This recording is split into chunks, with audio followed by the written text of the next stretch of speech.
चलिए, तो क्वेश्चन है, यदि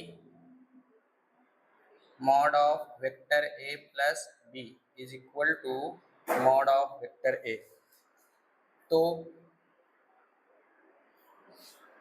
ऑप्शन ए है vector a plus b perpendicular to vector b, vector a plus 2b perpendicular to vector b,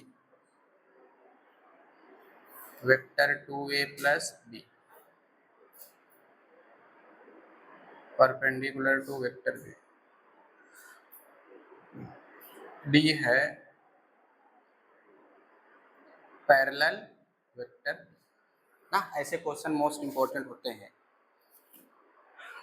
अब इनको देखो, सॉल्व करने का तरीका आपको बताया गया था। यहाँ ऑप्शन में अगर देखेंगे तो कहीं पर भी मोड नहीं लगा है।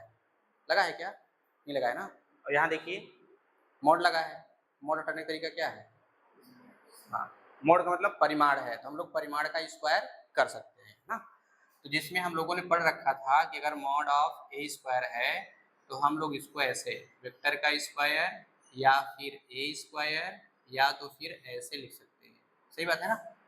अब इसमें हम लोग लेना कौन सा है ना, ये हम लोग यहाँ से डिसाइड करेंगे ऑप्शन से, है कि नहीं। तो क्या करेंगे, यहाँ दिया हुआ है mod of vector a plus B equal to mod of vector a। अब क्या करें, दोनों पक्षों का वर्क करने पर ना, दोनों पक्षों का वर्क करने पर, तो वर्क करेंगे तो आपको मिलेगा ऐसे।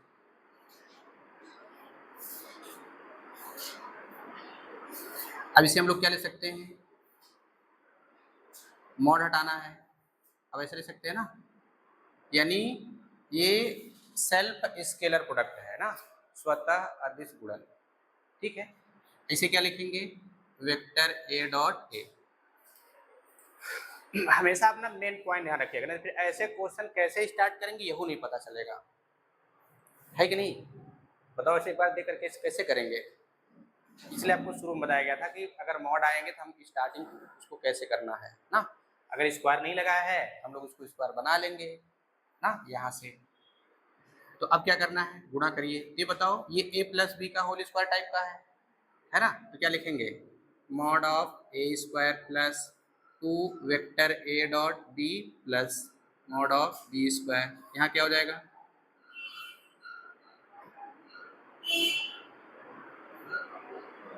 हाँ। और चाहे तो आप फिर देखो ऐसे हम लोग लिख सकते हैं डायरेक्ट, आप चाहें तो इसके बाद ये ले सकते हैं, ठीक है ना। जैसे हम इसको ऐसे भी ले सकते हैं और डायरेक्ट आप ऐसे लिख दो, कोई दिक्कत नहीं, कैंसिल हो जाएगा। अब यहाँ पर इसकी वैल्यू 1 मत रख देना, क्योंकि क्वेश्चन उसमें कुछ भी नहीं बोला है कि ये किस प्रकार का वेक्टर है। वेक्टर है बस, यहाँ से देख करके ये पता चलता है कि ये ए और बी वेक्टर हैं, बाकी किस प्रकार का वेक्टर है ये कुछ नहीं बोला है। तो हम लोग क्या करेंगे, सिंपल वेक्टर मान के लेंगे, यूनिट वेक्टर लेकर नहीं चलना है। तो अब इसको क्या ले सकते हैं, इसको, इसमें मॉड है क्या, नहीं है ना। अब सोचो कि इस मॉड को हम लोग वेक्टर में कैसे लिखेंगे, मॉड को हम लोग वेक्टर में कैसे लिखेंगे, है ना। तो क्या लिखेंगे, वेक्टर b डॉट b बराबर 0। वैसे यहाँ 0 वेक्टर हो गया, 0 वेक्टर होगा, वेक्टर होगा। देखो डॉट है ना, स्केलर वैल्यू देता है, ये भी स्केलर, ये भी स्केलर, ये भी स्केलर होगा। स्केलर में 0 वाली वैल्यू है ना, वेक्टर नहीं लगेगा, समझ गए। आप कॉमन लीजिए, तो जैसे आप कॉमन लेते थे अंक गणित में वैसे नहीं लेना है, अब रूल पे चलना है ना। अब देखो यहाँ पे ये किस टाइप का रूल दिख रहा है, इसमें किसी टाइप का नियम दिख रहा है कि हाँ, राइट डिस्ट्रीब्यूशन लॉ। तो कौन है, वेक्टर भी ना। तो क्या लिखेंगे, तो हम लोग जो कॉमन लेंगे कहाँ लिखेंगे, राइट में ना। तो क्या मिलेगा, 2a वेक्टर प्लस, तो हम लोग इसको कॉमन ले रहे हैं। अब कॉमन लेने का मतलब है कि यहाँ पे हम लोग राइट डिस्ट्रीब्यूशन लॉ को अप्लाई कर रहे हैं, ये ना। बताओ, ये एक वेक्टर है, ये दूसरा वेक्टर है, तो दो वेक्टर का अगर डॉट प्रोडक्ट 0 है तो वेक्टर कैसे होते हैं, लंब होते हैं। हम लोग कह देंगे इसलिए 2a vector plus b vector is perpendicular to each other ना। अब इसमें ढूंढो कौन सा है, अभी वाला तो हो नहीं सकता ना। अब देखो तनिक मनी है डिफरेंस बस ना, नजर हटी तो दुर्घटना घटी ना, ये सही है।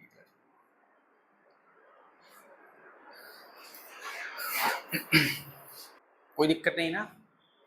तो यहाँ पर ऑप्शन से देख करके हम लोग यहाँ क्या करेंगे, मॉड को हटाएंगे। तो मॉड हटाने का तरीका एक ही है कि आप क्या करिए, दोनों पक्षों का स्वतः अदिश गुणन कर दीजिए, या फिर परिमाण दिया हुआ है तो हम लोग वर्ग करेंगे ना। अगर परिमाण का वर्ग करेंगे तो हम लोग इसको वेक्टर का वर्ग कह सकते हैं, या फिर ऐसे कह सकते हैं, या तो फिर ऐसे लिख देंगे। हमको वेक्टर में कन्वर्ट करना था तो हम लोग वर्ग कर दिए, इसके बाद डायरेक्टली हम लोग ऐसे ब्रेक कर लिए फार्मूले की तरह ना, और फिर यहाँ से कैंसिल हो गया। अब देखो यहाँ मॉड है, मॉड हटाने का तरीका क्या है, ये है ना, यानी कोई सदिश है उसका जो स्वतः अदिश गुणन होगा उसको हम लोग कैसे कैसे ले सकते हैं, उसी इन चारों में से हम लोग इसके स्थान पे यूज कर दिए ये ना। फिर पता चला कि ये क्या है, राइट डिस्ट्रीब्यूशन लॉ है, दायां वितरण नियम। तो हम लोग कॉमन जब लेंगे ना, इसको दाएं साइड में लिखेंगे, बाएं साइड में नहीं लिखेंगे। अगर आप बाएं साइड में लिख भी देंगे ना, गलती नहीं होगा, क्योंकि अदिश गुणन क्रम विनिमय नियम का पालन करता है ना। फिलहाल हम लोग क्या करेंगे, राइट में ही लिखेंगे। अच्छा, अब ऑप्शन में जैसे ऐसे लिखा हुआ है ना, ऑप्शन में ऐसे भी लिखा हुआ मिल सकता है। इसके बाद अगर एक रेखा दूसरे पर लंब है, देखिए ये इस पर लंब है, L1 L2 पर लंब है, तो L2 L1 पर लंब नहीं होगा, होगा ना, यानी एक दूसरे पर लंब होंगे। तो ऑप्शन में ऐसे भी मिल सकता है,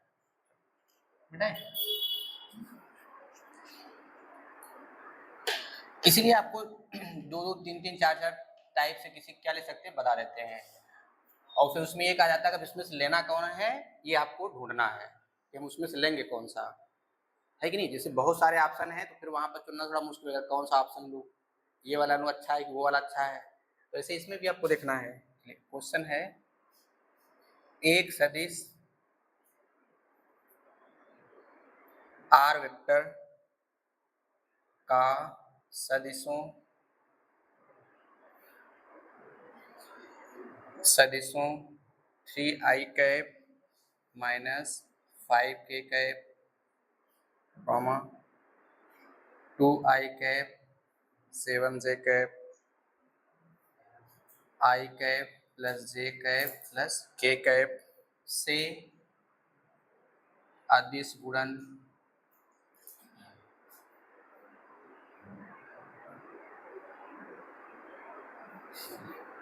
अदिश गुणन क्रमशः -1 6 5 है, तो आर वेक्टर का मान होगा। अब आर वेक्टर का मान क्या होगा,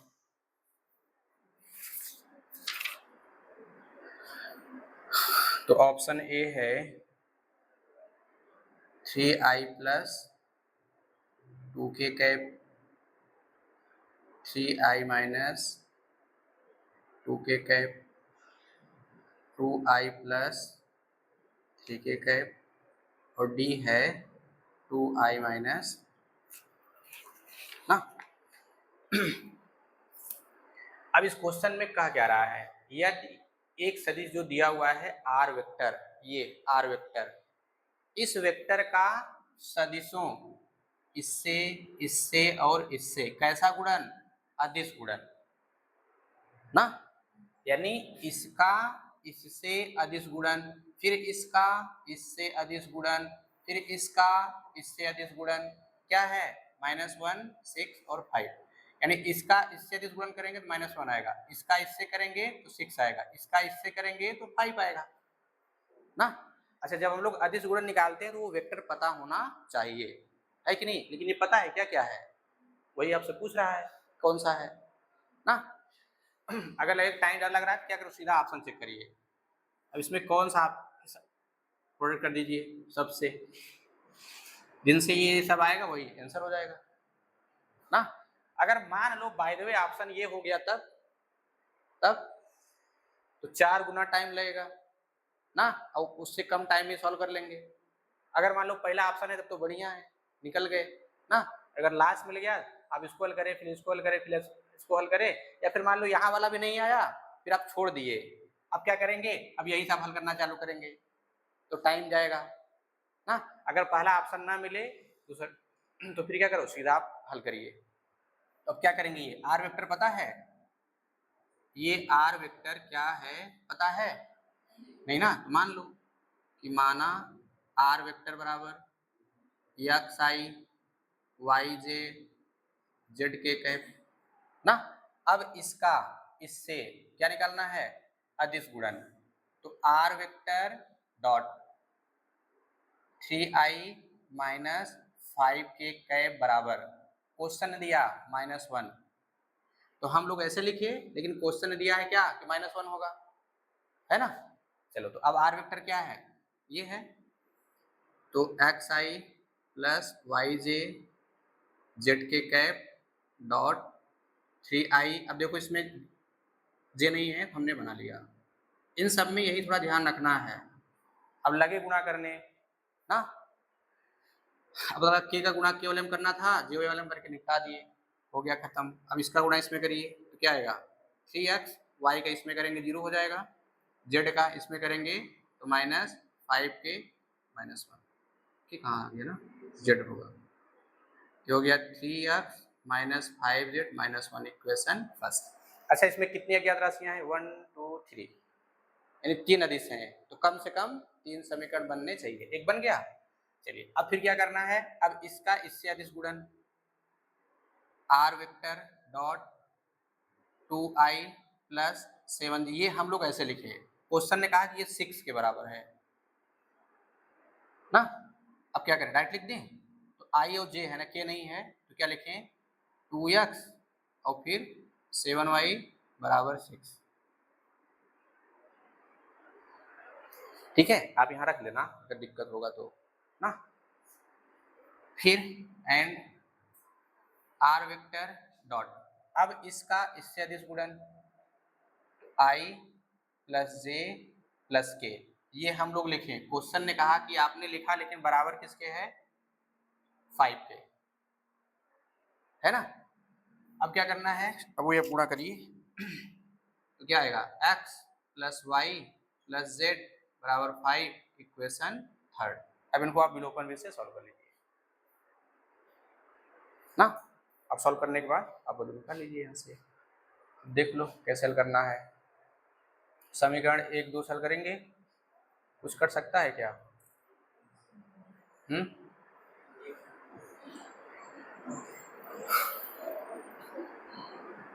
एक और इसको इसको सॉल्व करके ना, चाहे तो आप वाई जेड में वैल्यू निकाल लो ना, फिर हम लोग इसको इसको सॉल्व करके फिर से वाई जेड में निकाल लेंगे, तो वाई जेड में 2 इक्वेशन आएंगे, वहां से लोगों ने हल करके वाई या जेड की वैल्यू आ जाएगी, फिर से जेड या वाई की वैल्यू आ जाएगी, है ना।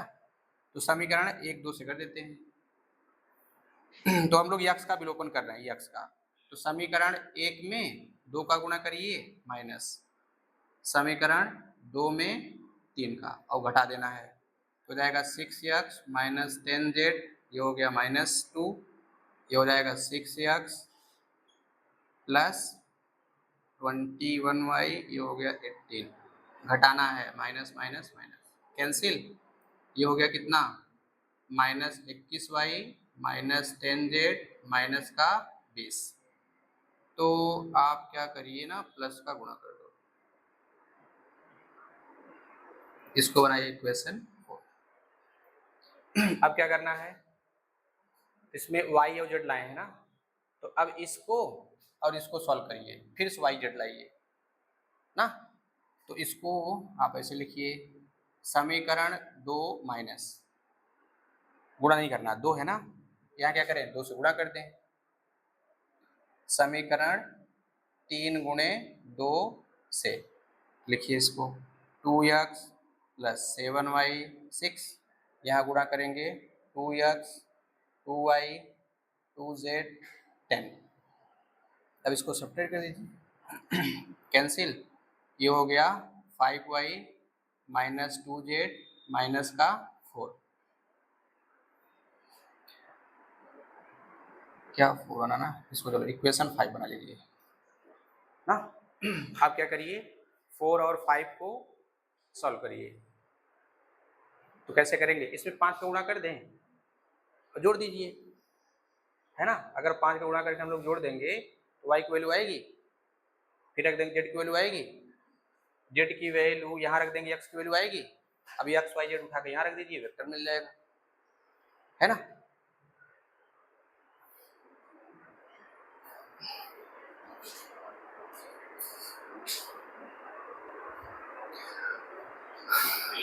तो समीकरण 4, 5 को हम लिख दीजिए,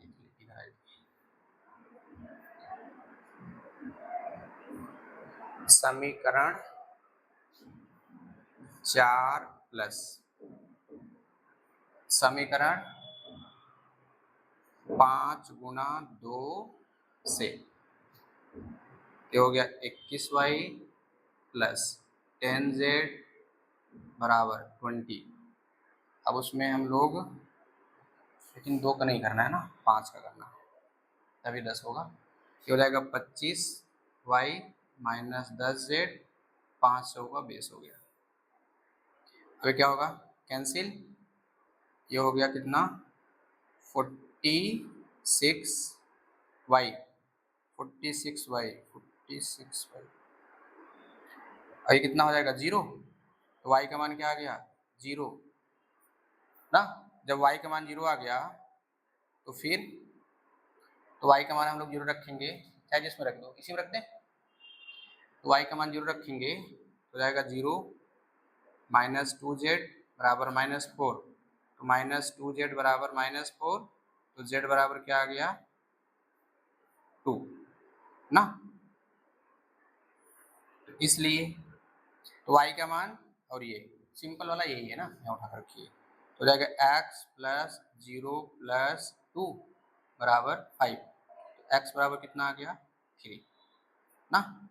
इसलिए r वेक्टर क्या होगा, r वेक्टर सब मिल गया ना, x y z, तो x की वैल्यू 3, ये आपको मिलेगा 3 है, y तो 0 है, खत्म हो जाएगा, z की वैल्यू ना, लूडो कौन सा है, पहला वाला ऑप्शन ना, ठीक है। तो इसमें क्या नहीं समझ आ रहा था,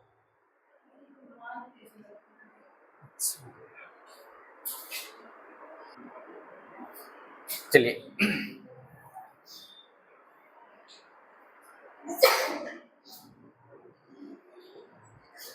जैसे कोई काम रहे, जहां पर रहे ना, वहां कर करके कंप्लीट कर करके उसको छोड़ दो, अब अगले दिन चल करके उसको करिए। अब वो वाला काम आप घर पे मत लाइए ना। तो अगर घर पर आएंगे तो फिर नौकरी नहीं, गुलाम हो गए, है ना, दिन भर उसी में। इसका मतलब आप एकदम पूरा हाइपर प्रेशर में है, एकदम बड़ा वाला प्रेशर, पहाड़ लेके चल रहे हैं। अब इसे घर का काम है, आप घर छोड़िए ना। कभी कभी क्या होता है, लोग घर पे गुस्साए रहते हैं, जाकर के स्कूल में ठोक देते हैं ना, उसको कुछ और बोलते हैं, नाम याद नहीं, बीड़े में है बेटा इसे, यानी घर का गुस्सा स्कूल के बच्चों के ऊपर गिर गया। इसलिए जो जहाँ जैसा काम रहे ना, उसको वहीं छोड़ दीजिए, उसको अगले दिन निपटाइए। तो ऐसे जो काम मिले गवर्नमेंट आए ना, तो उसको एंजॉय की तरह करेंगे ना, तो फिर बढ़िया है। और फिर लगे कि नहीं ये बहुत पहाड़ है, तो पक्का होगा भी नहीं, और फिर क्या हो जाएंगे, डिप्रेशन में चले जाएंगे, टेंशन होगा, हार्ट अटैक आएगा ना, बहुत सारी समस्याएं होंगी। आप परेशान, बाकी वही लोग परेशान, घर वाले ना। गवर्नमेंट ऊपर से परेशान हो गए, बेचारे मर गए, अब इनको दूसरी वाली नौकरी दो ना। अब ग्रेच्युटी क्या होता है, वो सब पेंशन अलग से दो, है कि नहीं। चलो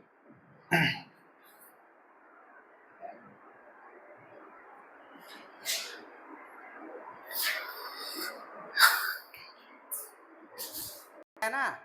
और लोग इतने ढीठ होते जाकर इसे सोएंगे, गर्ज होगा अपना जगह का, अपना भरेंगे, जमा करेंगे, तब जाएंगे, ऐसा चलता है। चलिए, परस्पर लम्ब है तो लैम्डा का मान होगा जैसे मैथ्स ही है, अगर इसको आप टेंशन में लेकर पढ़ेंगे कोई याद नहीं होगा, क्वेश्चन एक भी नहीं आएगा, और वही 2 दूनी 6 होगा फिर ना, 2 दूनी 5 वही आएगा टेंशन में, है ना। इसलिए इसको भी क्या करना है, इंजॉय लेकर पढ़िए बस। चलो इसमें क्या दिया है, सदिश ये और ये परस्पर क्या है, लंब है, लैम्डा की वैल्यू निकालना है। तो फिर 2 - 2 1/2 - 1/2 ना, मतलब तनिक भी आप निश्चित करेंगे कोई न कोई मिलना स्टार्ट हो जाएगा। तो अब अगर ये लंब है तो क्या करेंगे, इनका और इनका, देखो लंब है इनका डॉट प्रोडक्ट क्या होगा, 0। ऐसे लंब होने कंडीशन और भी मिलेंगे, लेकिन सबसे सिंपल लंब होने कंडीशन में लोग यही है, डॉट प्रोडक्ट निकाल के 0 कर दीजिए। अब आगे जब हम लोग क्रॉस प्रोडक्ट पढ़ेंगे तो वहां पर भी लंब होने कंडीशन मिलेगा, तो क्या क्वेश्चन को वहां से नहीं सॉल्व कर सकते हैं, लेकिन वो लेंथी हो जाएगा ना। तो इसका हम लोग क्या करेंगे, डॉट प्रोडक्ट डायरेक्ट करें। तो डॉट प्रोडक्ट में क्या था, आई के कोफिशिएंट का प्रोडक्ट, फिर जे के कोफिशिएंट का प्रोडक्ट, और फिर के कोफिशिएंट के प्रोडक्ट का सम बराबर 0, क्योंकि इसने लंब का दिया है। तो क्या मिलेगा, 2 - 4 और प्लस लैम्डा बराबर 0। तो क्या आ गया, लैम्डा -2 बराबर 0, तो लैम्डा बराबर 2 ना, बस सिंपल सा है।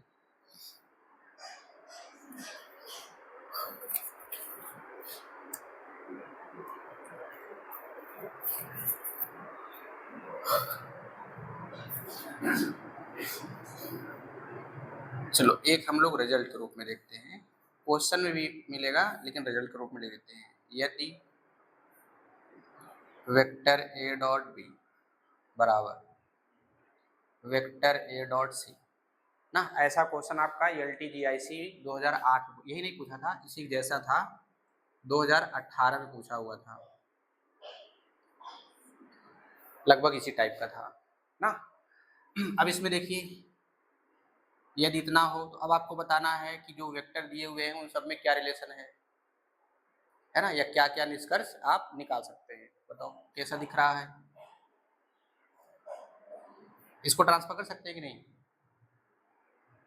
ना, तो क्या मिलेगा, vector A dot B minus vector A dot C, इधर क्या मिलेगा, 0 या 0 वेक्टर, हाँ 0, क्योंकि ये भी डॉट प्रोडक्ट ये भी डॉट प्रोडक्ट, इसका मतलब अदिश राशि है, ये भी अदिश राशि में क्या आएगा, 0।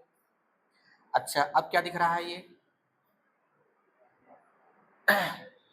ना, लेफ्ट डिस्ट्रीब्यूशन, बाया वितरण नियम, क्यों, क्योंकि देखिए ये वैल्यू सेम है और दोनों वेक्टर के बाएं में है ना, तो क्या करेंगे, कॉमन लेंगे,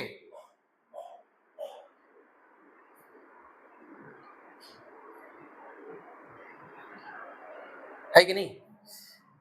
चलो अब देखो ये कैसा दिख रहा है, इनका डॉट प्रोडक्ट 0 है, डॉट प्रोडक्ट क्या है, 0 है। तो बताओ इन सब के बारे में आप क्या क्या निष्कर्ष निकाल सकते हैं ना। देखो एक सदिश ये है, एक सदिश ये है, दो सदिश का अदिश गुणन 0 है, तो क्या क्या निष्कर्ष निकल सकता है, क्या निष्कर्ष निकलेगा,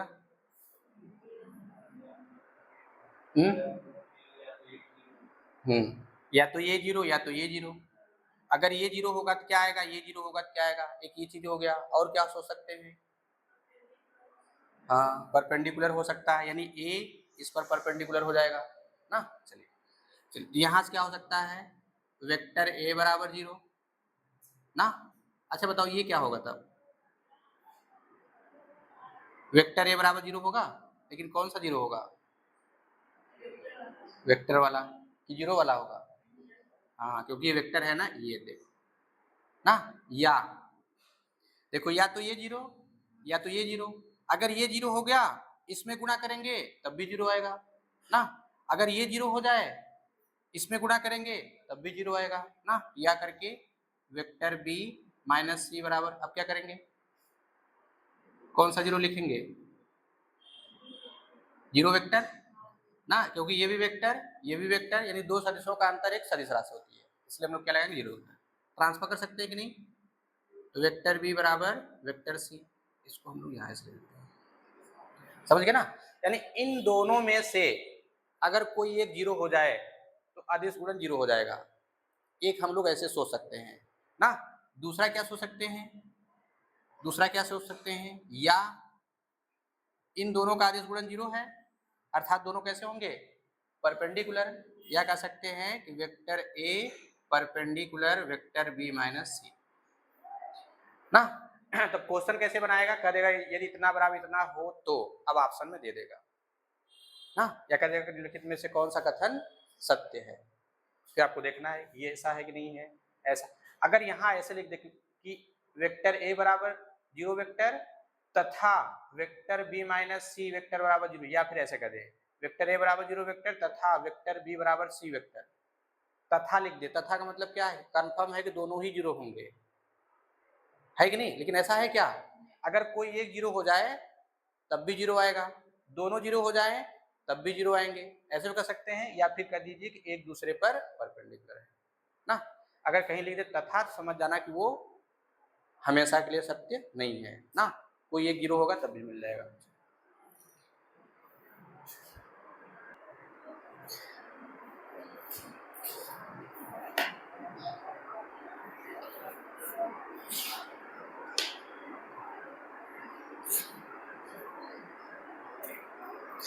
चलिए एक क्वेश्चन और है, यदि मॉड ऑफ ए कैप, ये वाला क्वेश्चन हुआ था क्या, ये वाला क्वेश्चन हुआ था ऐसे, हाँ देखो देखो, अच्छा हुआ था, मिटा, गलत हो गया, मिटाई से।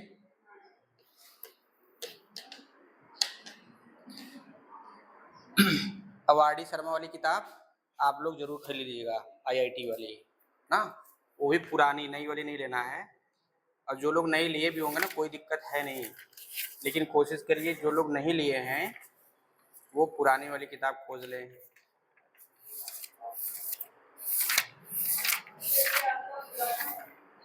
मेरा पुराना 2007 का है।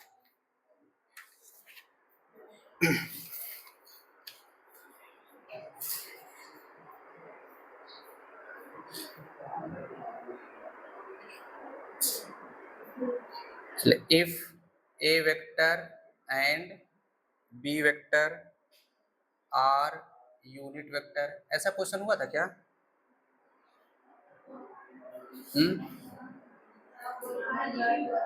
दिखाइए क्वेश्चन। नहीं, नहीं हुआ है। Then the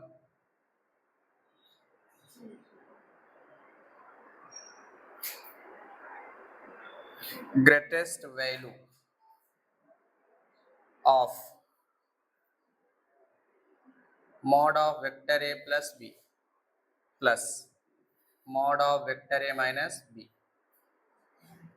is option A 2, B है 4, सी 2√2, डी है √2। ऐसे क्वेश्चन आपके राजस्थान टीएसटी में पूछ सकता है ना, और हो सकता है सेम टू सेम ही क्वेश्चन आ जाए ऐसे।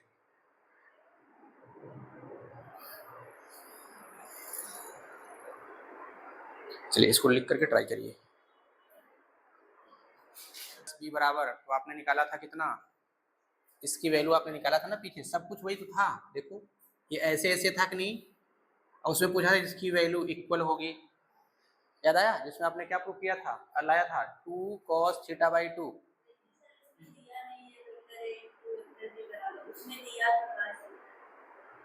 अच्छा cos θ दिया था, चलिए अच्छा cos θ दे रखा था ना, a.b बराबर, हाँ चलो ठीक है कोई बात नहीं, यानी प्रतिभा लग गया बढ़िया से इसलिए आ गया है। हाँ वो तो आएगा, लेकिन क्वेश्चन का लैंग्वेज देखो चेंज है, उसमें वेक्टर a.b बराबर cos θ दिया हुआ था, लेकिन इसमें ऐसा किया है क्या?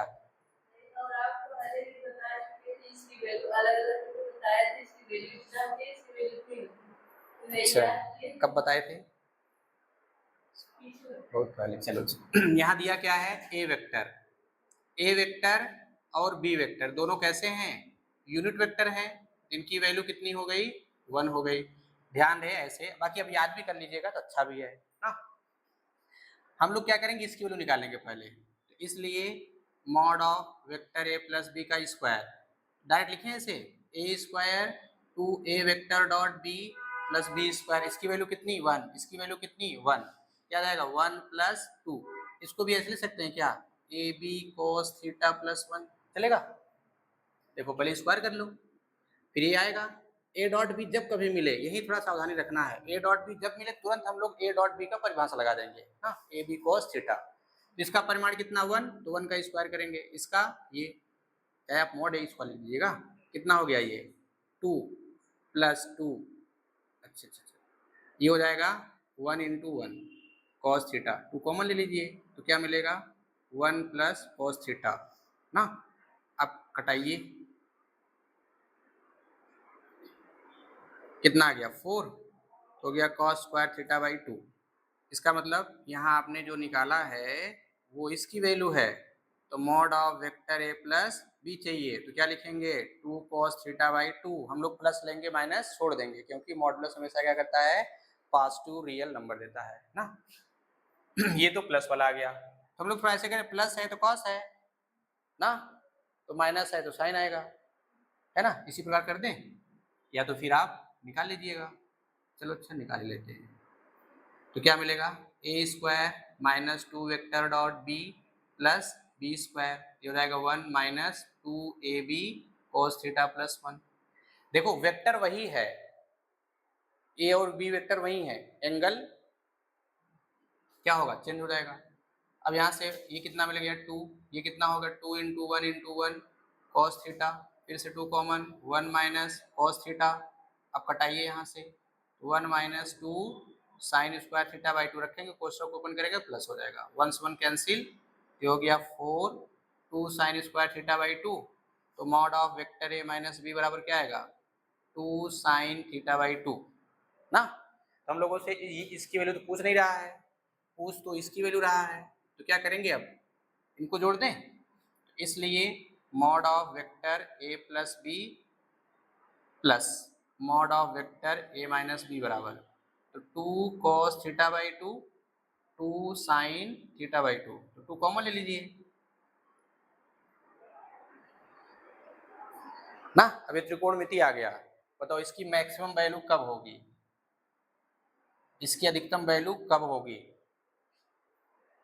सॉरी इसकी नहीं, इसकी अधिकतम वैल्यू कब होगी, जब इसकी वैल्यू अधिकतम हो, इसकी अधिकतम वैल्यू कितनी होगी ना। तो आपने पढ़ रखा था कि अगर a cos theta plus b sin theta type का है त्रिकोणमिति ना, तो उस स्थिति में मैक्सिमम वैल्यू हम लोग ये इस तरीके से निकालते थे, माइनस कर्डिंग a square plus B square, यहाँ क्या लिखते थे फिर ऐसे ना। तो बताओ ये वाली वैल्यू कौन सी होगी मैक्सिमम, ये वाली कौन सी होगी मिनिमम ना। तो अब यहाँ गुणांक कितना है 1, यहाँ कितना है 2, है ना, तो क्या मिलेगा, तो मैं यही लिखूँ ऐसे, चलो बाई 2, यहाँ कह देता हूँ बाई 2, कितना आ जाएगा √2, ये कितना आएगा, ये भी आ जाएगा √2, इसकी मैक्सिमम वैल्यू कितनी है, इसकी मैक्सिमम वैल्यू यही है ना, ये तो मिनिमम होगी ना, देखिए यहाँ चलिए, यानी इससे छोटी, इससे छोटी, और यहाँ क्या है ये सबसे बड़ी है, तो इसकी मैक्सिमम वैल्यू कितनी मिल जाएगी ये, तो देखिए यहाँ पर क्या लगा हुआ है इक्वल, लेकिन यहाँ क्या है लेस देन आर इक्वल। अब ये जो इक्वल का चिन्ह है ये कन्वर्ट हो जाएगा किसमें ना, तो क्या मिलेगा less than or equal to, और इसकी मैक्सिमम वैल्यू है कितनी, है ना, हम लोग गड़बड़ लिखे हैं क्या, ये वाला यहाँ रहेगा ना, नहीं यहाँ माइनस होता है ना, ये मैक्सिमम वैल्यू है। चलो ये मैक्सिमम वैल्यू हो गई, तो यहाँ इक्वल का साइन था कन्वर्ट हो जाएगा किसमें इनइक्वलिटी में, है ना। तो अच्छा ये 2 ऐसे लिखेंगे, अब इसके स्थान पे क्या लिखना है √2 ना, तो क्या मिल गया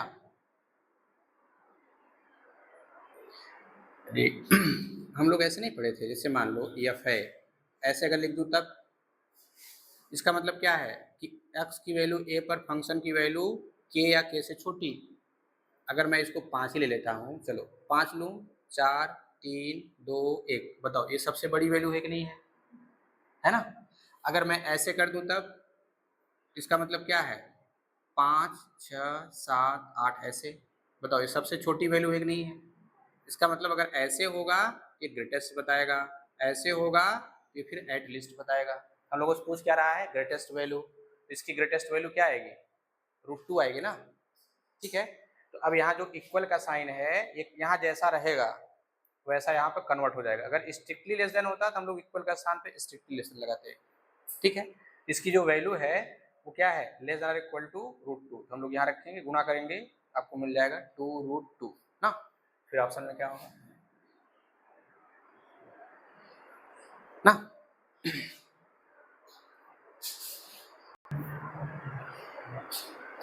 इसको आप लोग यहाँ लिख लीजिएगा ऐसे, cos θ/2 sin θ/2, यहाँ हो जाएगा ऐसे, ये हो गया माइनस, त्रिकोणमिति का यूज कर लिया गया। चलो मिटाएं इसे,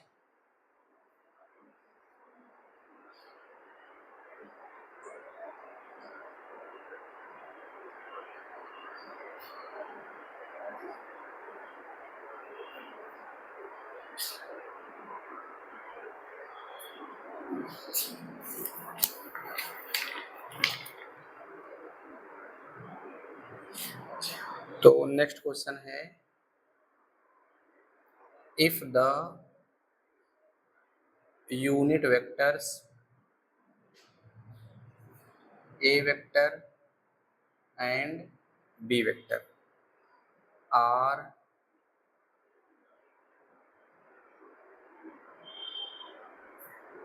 inclined at an angle to theta,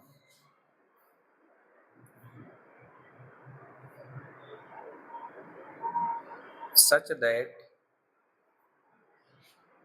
modulus of vector A minus B less than 1 and 0 less than theta less than or equal to pi, then theta lies in the interval, option A है close interval 0 to π/6 union 5 π/6 to π/, option B है close interval 0 to π, option C है π/6 to π/2, close interval π/2 to 5 π/6 ना। ये question बहुत अच्छा है,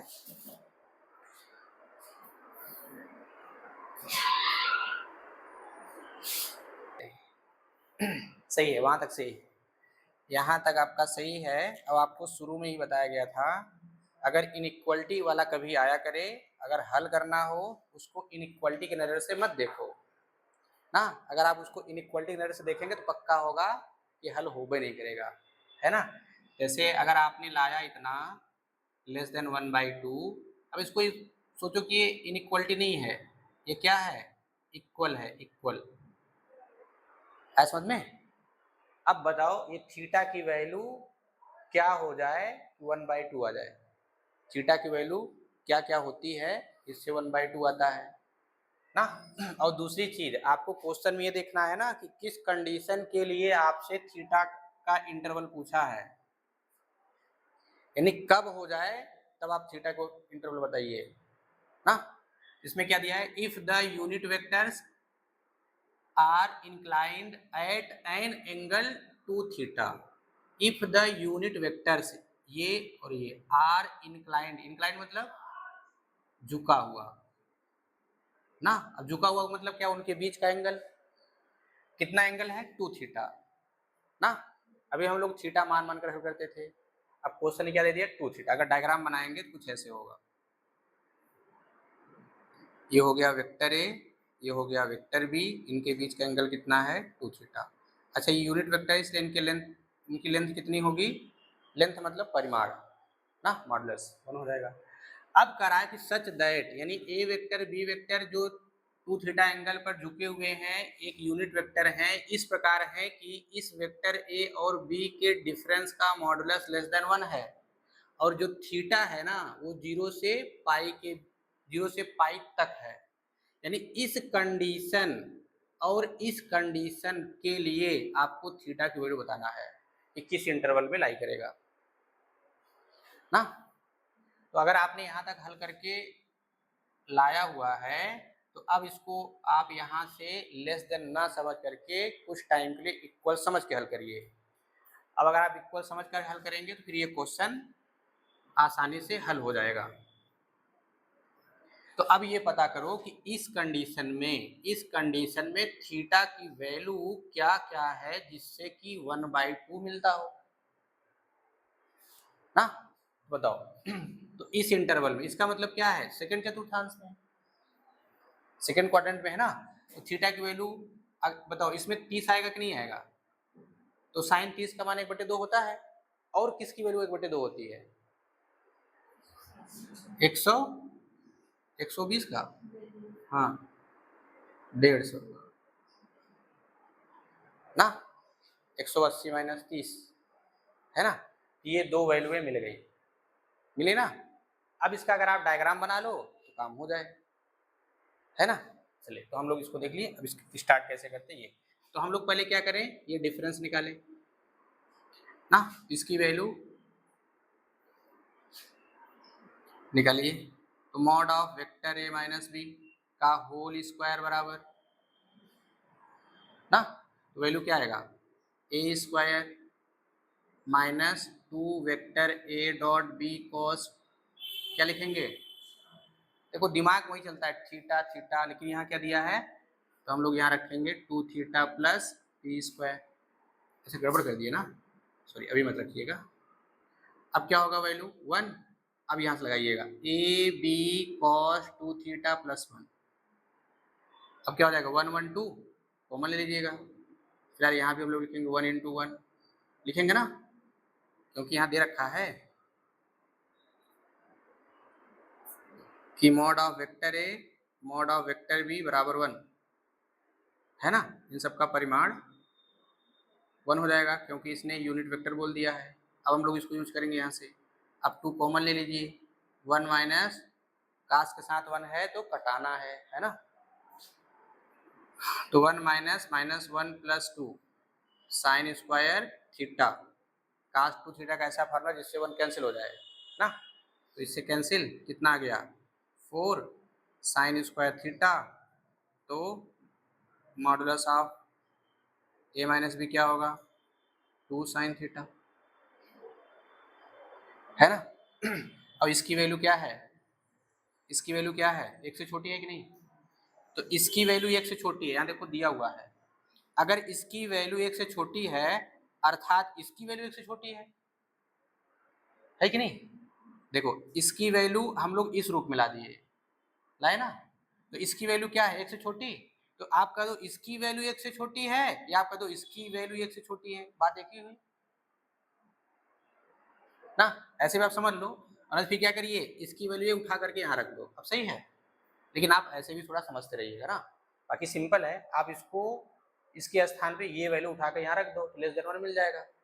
लेकिन हम लोग यहाँ देखें कि इसकी वैल्यू 1 से छोटी है और इसकी वैल्यू क्या आई है, ये आई है, अगर ये 1 से छोटी है जिसका मतलब ये भी तो 1 से छोटी होगी क्योंकि इसकी वैल्यू इसके बराबर है, तो क्या मिल जाएगा 2 साइन थीटा लेस देन 1, तो साइन थीटा लेस देन 1/2 होगा, देखो पॉजिटिव इसलिए इनइक्वालिटी में कोई फर्क नहीं पड़ेगा ना। अब जैसे कहा गया कि हम लोग इसको इस टाइप से समझ लेंगे ना, ऐसे, तो थीटा की वैल्यू क्या मिलेगी 30 डिग्री और ये 150, यानी हम लोग लिख सकते हैं π/6, यानी π/6 और 5π/6, लेकिन लेना कहाँ से कहाँ तक है 0 से पाई तक में, बताओ 0 से पाई तक में ये मिलेगा कि नहीं मिलेगा, मिलेगा ना। तो फिर अब एक बात ध्यान रखना, ये हम लोग एग्जैक्ट पाए हैं π/6, लेकिन कब पाए हैं? जब बराबर है तब, बराबर है तब हम लोग ये पा गए 30-30, लेकिन यहाँ बराबर है क्या? नहीं है ना, 1/2 से छोटी है, इसका मतलब 1/2 के एकदम करीब है, यानी इसकी वैल्यू क्या होगी? 0.5, अर्थात 0.999999 ना। तो जैसे 1/2 होगा वैसे ही हमको π/6 मिलेगा, वैसे ही 5π/6 मिलेगा, लेकिन 1/2 एग्जैक्ट तो नहीं है ना, तो क्या एग्जैक्ट वैल्यू मिलेगी? नहीं मिलेगी। इंटरवल कौन सा लगाएंगे? ओपन। समझ गए कि नहीं? चलो अब इसका हम लोग बना लेते हैं थोड़ा डायग्राम।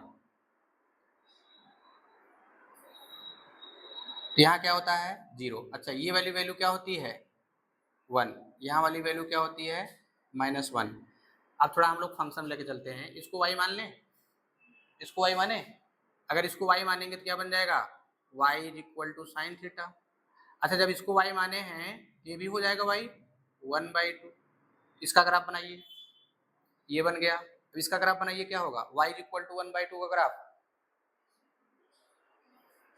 y = 1/2 ग्राफ क्या मिलेगा ना। अब देखो ये यहाँ से यहाँ तक एक है, इसके बीच में हाफ होगा कि नहीं? तो y = 1 का ज्योमेट्रिकल मीनिंग क्या है? Parallel to x axis. अच्छा, ये क्या होगा? 0। ये कितना होगा? 180। आगे क्या होगा? ये 2π होंगे ना, लेकिन हमको देखना कहाँ तक है? तो ये इधर वाले पार्ट हमको देखना ही नहीं है ना। अब देखो ये लाइन कहाँ का कट किया है? ये, यानी ये दोनों लाइनें जहां कट करेंगी उतने सोल्यूशन मिलेंगे ना। तो कितने कट किया? यहाँ कट किया, यहाँ कट किया। अगर यहाँ कट करेगा तो इसकी वैल्यू कितनी है हम लोग निकालें? π/6। यहाँ अगर देखेंगे तो कितना आएगा? 150 आएगा। सही है ना। अब इंटरवल बनाइए, यहाँ कितना है? 0। तो 0 से कहाँ तक? π/6। फिर 5π/6 से कहाँ तक? पाई तक। सही है ना। तो थीटा क्या मिल जाएगा? Theta belongs to 0 to π/6। तो 0 बताए क्या लगाएंगे? ओपन या क्लोज? क्लोज, क्योंकि यहाँ देखो दिया हुआ है ना, हम लोग लगा देंगे क्लोज। इस पर क्या लगाएंगे? ओपन ना, क्योंकि जब हम लोग बराबर किए तब ये 60 और 150 मिला था, लेकिन ये एग्जैक्ट बराबर था क्या? नहीं ना। इस पर तो ओपन, इस पर तो लेस देन है, इसलिए इंटरवल क्या लगाएंगे यहाँ पे? ओपन वाला। फिर क्या करेंगे? कलेक्ट करिए, यूनियन 5π/6, यहाँ भी ओपन। लास्ट में क्या है? पाई है, पाई पे क्या लगा है ना। तो ये वो थीटा का इंटरवल है, जब A vector B vector unit vector होंगे तब ऐसा और ऐसा हम लोग कह सकते हैं ना। कर लो। मान लीजिए कि आपको इसको लेकर थोड़ा प्रॉब्लम हो रहा हो, जबकि हम लोग शुरू के चैप्टर में पढ़ चुके थे, याद है? इनइक्वालिटी वाले क्वेश्चन का सलूशन, वहां भी हम लोग ऐसे निकालते थे। अगर मान लो इसको लेकर के आपके प्रॉब्लम हो रहा हो, तो हम लोग क्या करते हैं ना, रियल लाइन यूज करते हैं। एंगल वैसे क्या होता है? ये -∞ टू, हम लोग यहां से यहां तक लेंगे तो बताओ 0 फिक्स होगा, पाई भी क्या होगा, यानी इन सब पे क्लोज लगाएंगे। भर दिया गया मतलब क्लोज लेना है। अब चलो ये क्या है? तो 30 यहीं कहीं आएगा, आएगा कि नहीं? लेकिन खाली लगाएंगे। फिर ऐसे यहाँ भी 150 आएगा कहीं ना। अब कहाँ से स्टार्ट करते हैं? वेव कर्व ऊपर से। कितने पार्ट हैं? गड़बड़ हो रहा है क्या? यहीं से करेंगे ना। यहाँ से, चलो ऐसे, फिर ये ऐसे, फिर ये ऐसे, फिर ये ऐसे। सही है। अच्छा, यहाँ क्या है? लेस देन है। अच्छा, ये वाला क्या होगा? पॉजिटिव, ये निगेटिव, ये पॉजिटिव, ये निगेटिव, ये पॉजिटिव, है ना। फिलहाल इधर वाला लेना ही नहीं है, इधर वाला पोर्शन तो लेना नहीं है। इधर वाला भी लेंगे क्या? नहीं लेंगे ना। अब क्या है? लेस देन वाला पोर्शन देखिए, तो लेस देन का मतलब क्या? निगेटिव वाला पार्ट। यहाँ वाला क्या था? π/6, यहाँ क्या था? 5π/6। अब सही है। अब ले लो यहाँ से, 0 से यहाँ तक, यहाँ से यहाँ तक ना, अगर ऐसे दिक्कत हो तो।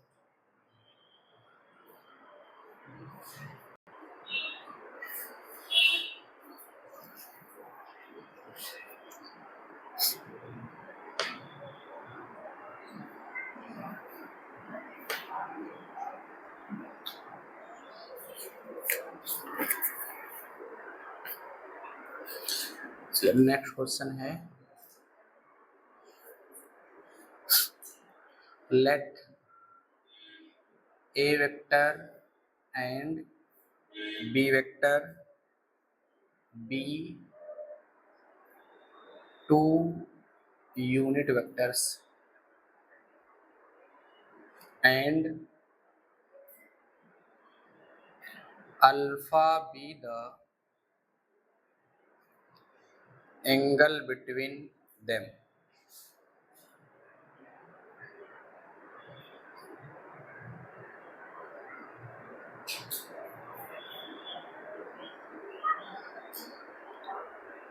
Then vector A plus B is a unit vector if alpha is equal to, option A है π/4, ऑप्शन बी है π/3, ऑप्शन सी है 2π/3, ऑप्शन डी है π/2।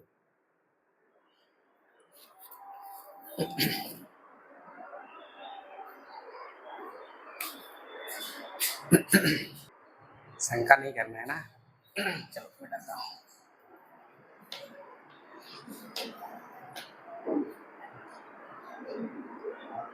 क्वेश्चन देख के ही शंका होने लगता है कि नहीं आएगा ना। Let vector A and vector B be two unit vectors and alpha be the angle between them. जो एंगल है इन दोनों के बीच में अल्फा है। डायग्राम थोड़ा बना लिया करिएगा ना। ये हो गया वेक्टर ए वेक्टर बी, इनके बीच का एंगल अल्फा। अब जहां हम लोग थीटा थीटा लिखते हैं तब क्या लिखेंगे, अल्फा ना। अच्छा यूनिट वेक्टर है, हम लोग क्या लिखेंगे, सही बात है। एक तो यहाँ यूनिट वेक्टर कह दिया है। अब क्या कहता है, then vector A plus B is unit vector, तब वेक्टर ए प्लस बी इकाई सदिश होगा इफ अल्फा, यानी अल्फा के किस मान के लिए ये क्या दे दे, यूनिट वेक्टर ना। ऐसा समझ में। तो कह रहा कि आप अल्फा का मान बताइए ताकि ए वेक्टर प्लस बी वेक्टर क्या हो जाए, यूनिट वेक्टर ना। if a vector and b vector be two unit vectors and alpha be the angle between them, then the vector a plus b is unit vector if alpha ना। ये unit vector होगा यदि alpha की value हो। अब वो क्या होगा ना, किसने कह दिया यूनिट वेक्टर, तो क्या करेंगे। अब जैसे मॉड आया क्या करते हैं, स्क्वायर ना, स्क्वायर अपना कर दीजिए, स्क्वायरिंग ऑन बोथ साइड। तो मैं डायरेक्ट लिख रहा हूँ A square plus 2 A vector dot B vector plus B square बराबर 1, इसकी वैल्यू 1। यहाँ क्या लिखेंगे, ए बी कॉस थीटा, ये 1 1 कैंसिल। अब ये क्या हो जाएगा 1 प्लस 2 इंटू 1 इंटू 1, ओहो थीटा नहीं लिखना है, अल्फा लिखना है ना, 0। तो क्या आ गया 2 कॉस अल्फा बराबर -1, कॉस अल्फा बराबर -1/2। बताओ पहले तो ये वैल्यू मिल जाएगा आपको -π/, मिलेगा क्या, नहीं नहीं माइनस में नहीं मिलेगा। ये आपका 120 की वैल्यू है कि नहीं, काश 120 का मान ना। समझ में आ गया क्वेश्चन।